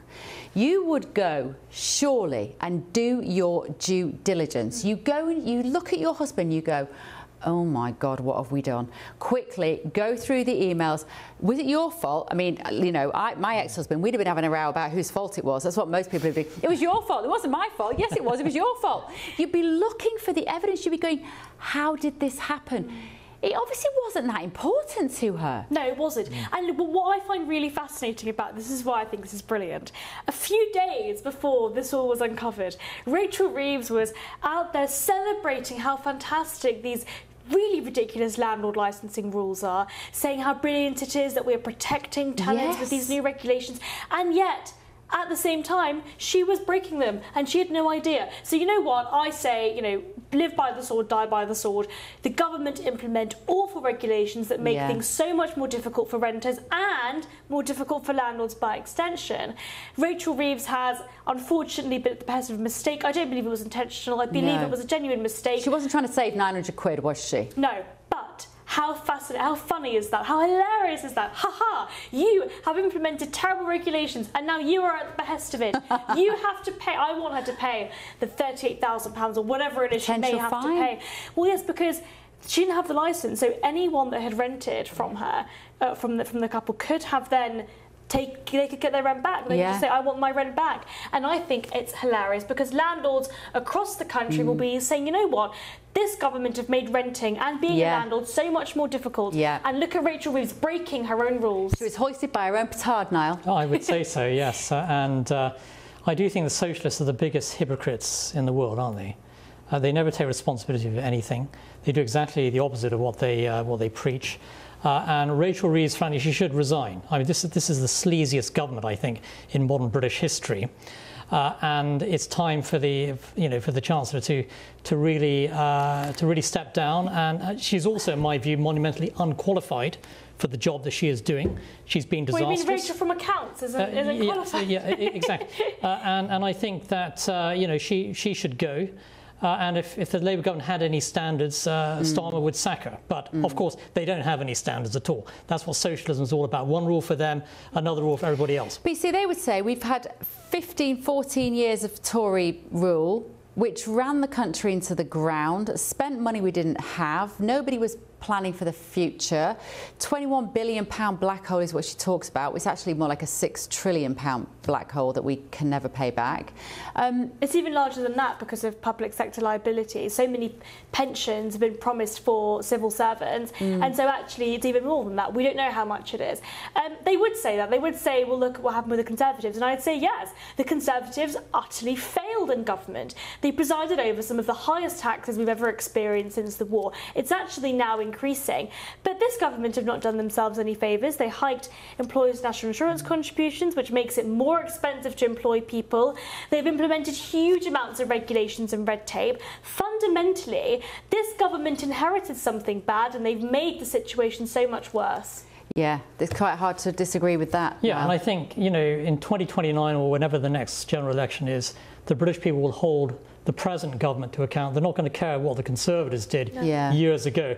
They're going to care about what Labour has done, and they will be held to account. It also, I said it yesterday on the show, but I still find it really icky that the Reeveses moved to Westminster, which is not far from Dulwich, and the confidence to rent out your house for however many years she did it. She obviously didn't have to do that financially. They didn't have to move the family out of the house. They could have, you know, their lifestyle, 2 big salaries, her and her husband, they could have paid for their family home, kept it there.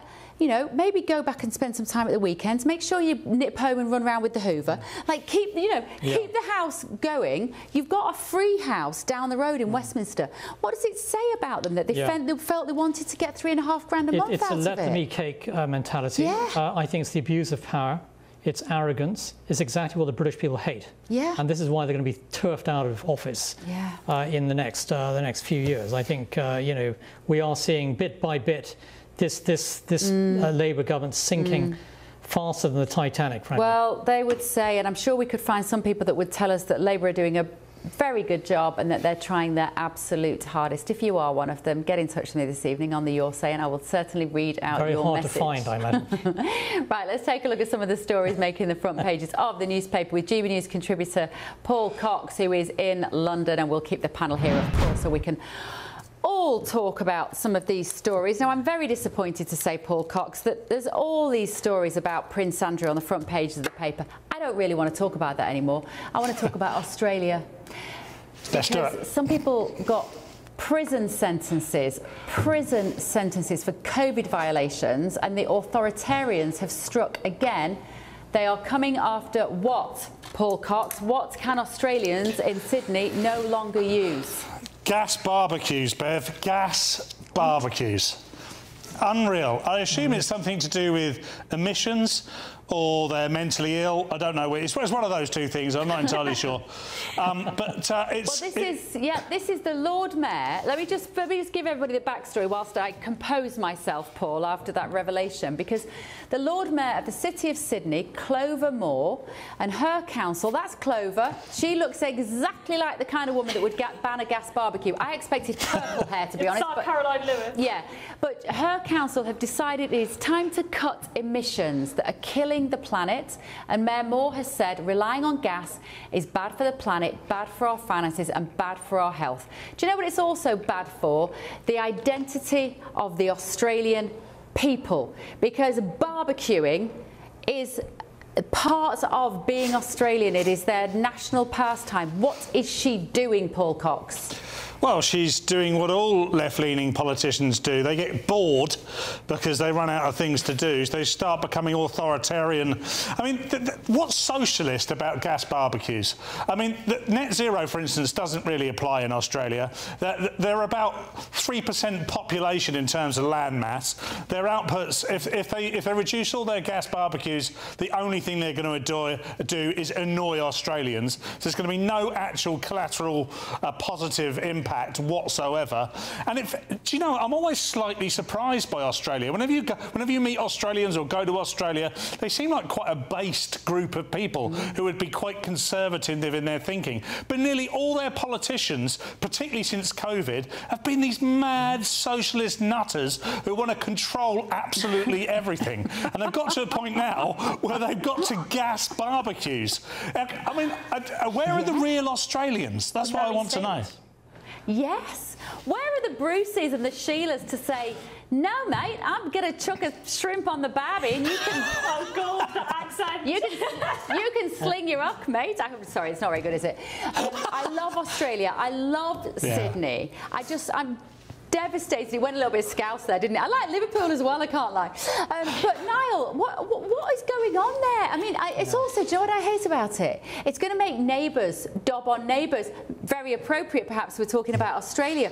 But people are going to be looking over the fence and ringing the police and going, my neighbour has got a gas barbecue, you need to go and shut them down. I hate it. Oh, it's terrible. It's the woke tyranny of the left in Sydney, and you'll now have the barbecue Stasi, I suppose, springing to action, arresting people for using gas barbecues. And what next? I mean, this is really sad, because you have to fear for the future of Australia with madness and lunacy like this. When are the Australian people going to rise up and stand up for their own rights and civil liberties, and for the right to have a barbecue? So this is actually a very significant story, I think. I think it's a significant story. There's going to be nowhere for sane people to live. You know, Britain is going to hell in a handcart. Everyone's leaving there, getting on a plane. Australia, you might think, would be a good option. Oh, I'll go and live in Australia. No, I won't. They're authoritarian nutcases as well. There's literally just Florida. And actually, DC's not bad as well. DC's great. I actually think it's interesting. Loads of Brits are leaving, and I think Australia's going to be the same case. I mean, fundamentally, the Australian government have always been pretty nanny state. I mean, they've banned vaping as well. Yeah. They are very, very into restricting what you can and cannot do with your own lives. But you're right, Bev. I mean, barbecuing is such a fundamental part of Australian culture. To be able to go outside and get a steak on the barbecue, and the fact that they want to make that more difficult, so you have to do that in a different way for environmental reasons, is just absolutely absurd. I suppose people are going to be just doing it illegally anyway. Yeah, and you know what? They're going to be using coal instead. I thought coal was the enemy. Isn't it worse? It's mental. It's mental. Right, let's move on. The fashion, talking of mental, the fashion magazine Glamour UK has released its 2025 Women of the Year issue yesterday, and the cover features 9, you guessed it, transgender women. So since 1999, Glamour magazine has celebrated its Women of the Year. It's an extraordinary and inspirational honour, they say. Women from a variety of fields. Well, the women from this front cover all started life with penises, Niall Gardner. How is that justifiable? Oh, it's absolutely outrageous. There's no such thing as a transgender woman. They're all men. It's absolutely appalling, and I think it's the end of Western civilization, frankly, when you have this sort of madness, because it is madness, it's insanity, and this has to end, really. I mean, this is really an affront, I think, to our civilization. Really? It is. Really? It is the end of our civilization. If we're going to accept this kind of lunacy, because it is an absolute affront, I think, to all of the values that we hold dear. I think that the values that we hold dear are truth, right? And look, I am pretty upset about this. I think it's ridiculous. But to call it the end of Western civilization is a complete exaggeration, complete hyperbole. Look, I think it's really not great. I think it's absolutely disgraceful that we have effectively people that were born as men being celebrated as women. However, they are men, of course. Well, they're not women. Transgender women would say, by their definition, they are a woman. They are a transgender woman. And you and I can choose to disagree on that. And what I don't want, though, Paul, is I understand that people exist with all sorts of psychological confusion. We don't really understand that issue. And I think I will not collude in your lie. So please don't ask me to believe that you are a woman when you were born male, but I absolutely do respect their right to call themselves that if that is what they deem as their own identity. That's freedom of speech. They're men. Look, we're about that's the truth. We're about 2 weeks away from me winning Woman of the Year. So this whole thing is getting to... maybe it's... Niall makes a point about the end of civilization. I mean, Reem's right. It won't end civilization. And I don't believe that even Niall believes that the end of civilization is nigh. But civilization is built on a couple of basic truths. And one's that boys have willies and girls don't. And we are all grown-ups now. And we are still having this debate. It's such a shame because there is such an opportunity for a magazine like Glamour to showcase women. Showcase women. This seems incredibly misogynistic. Take woke out of the equation. What are you doing? Are you telling me there aren't 9 other women that are much more worthy of being on the front page of Glamour? Of course there is. This is appalling, really. It's misogynistic. Of course it is. It's lying. And who is it pandering to? 0.03% of the population. The rest of us don't care. They need to just get on with their kinks on their own, I think. I think what Glamour magazine has done here is, A, they've grabbed the headlines, which Glamour are extremely good at doing. They would probably say, given, particularly here in America, Donald Trump's administration saying that a woman is a woman, a man is a man, and transgender people can't compete in sports, they obviously feel the need to make a very strong pushback statement in defence of transgender women. And so we have to respect their willingness to do so. And I really respect our willingness to get involved in that conversation as well. I know it's not a particularly easy one. Paul Cox, we've got to say good night and goodbye for tonight. That all went quite quickly, didn't it? Great to see you, Niall Gardner. Great to see you. And Reem Ibrahim, thank you so much for joining me tonight on The Late Show Live. I'm going to go and put my nightie on, read your messages. Sleep well. Night-night.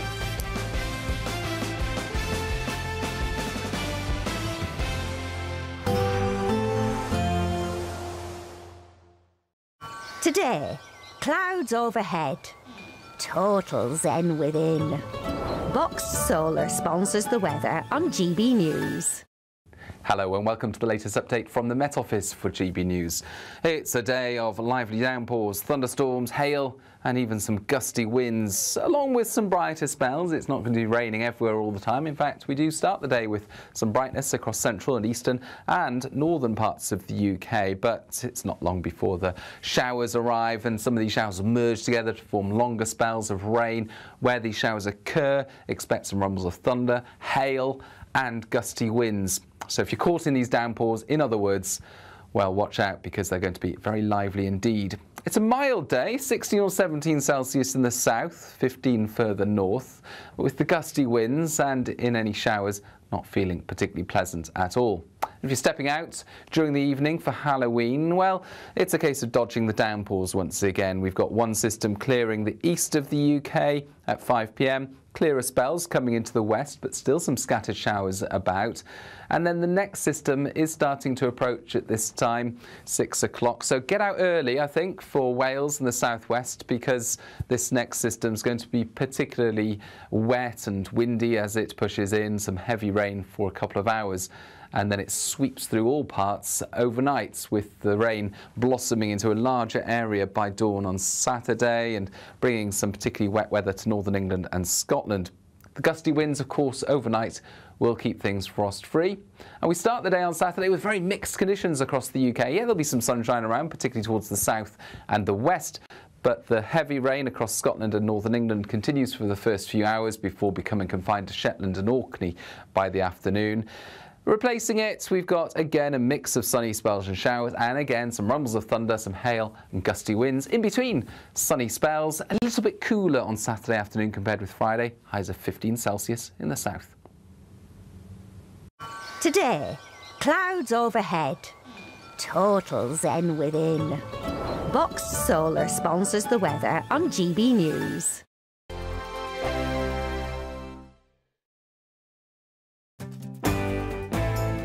I'm Andrew Pearce. This is GB News, the People's Channel, Britain's news channel. Westminster's full of talk, but out here, it's the real world. Am I allowed to talk then? No, that's it. This is where it matters, real people and real lives.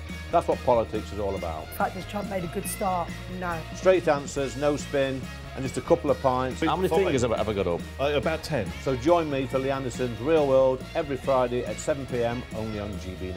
The People's Channel, Britain's news channel. At GB News, we love to hear from you, our loyal community. So drop us a line at gbnews.com/yoursay. There you can talk to each other and also to the presenters live on air, gbnews.com/yoursay, because GB News is your channel, Britain's news channel. In the GB Newsroom, we bring you the news as it happens. With our team of dedicated journalists across the UK, we're ready to keep you up to date with what's happening every half an hour, every single day. Bulletins here on GB News, the People's Channel, Britain's news channel.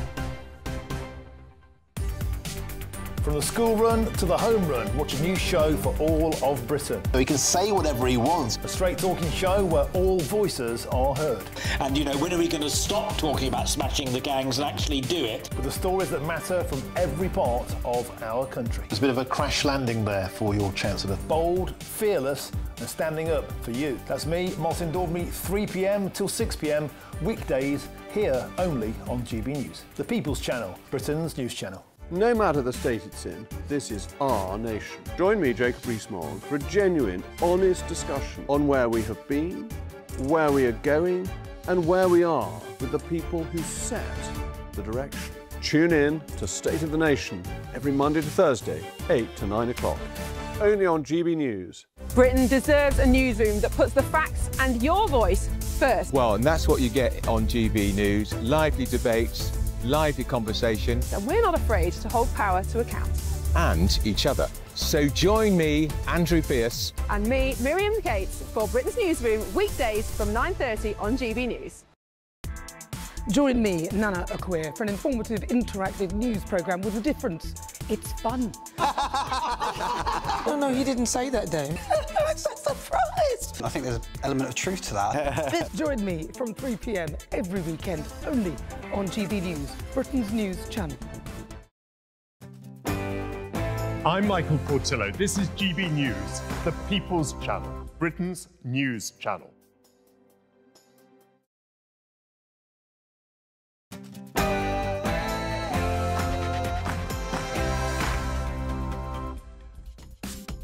Well, good evening. Do you know, not a day goes by when we don't see a story about somebody who's come into the country either in the back of a lorry or on a boat committing some heinous crime, be it sexual assault, be it rape, be it murder.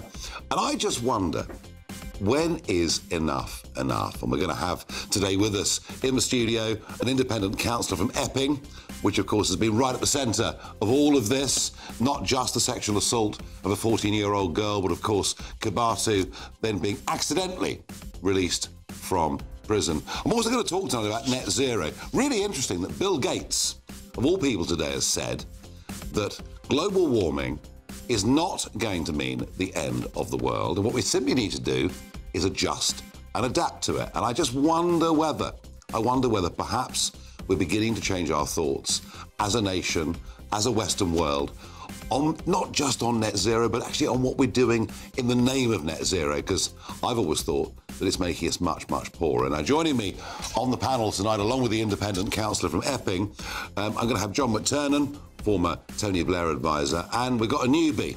I've got a newbie on tonight. Well, he's not that new, really, but Michael Gove, or as I may now have to call him, my noble Lord Gove, will be on the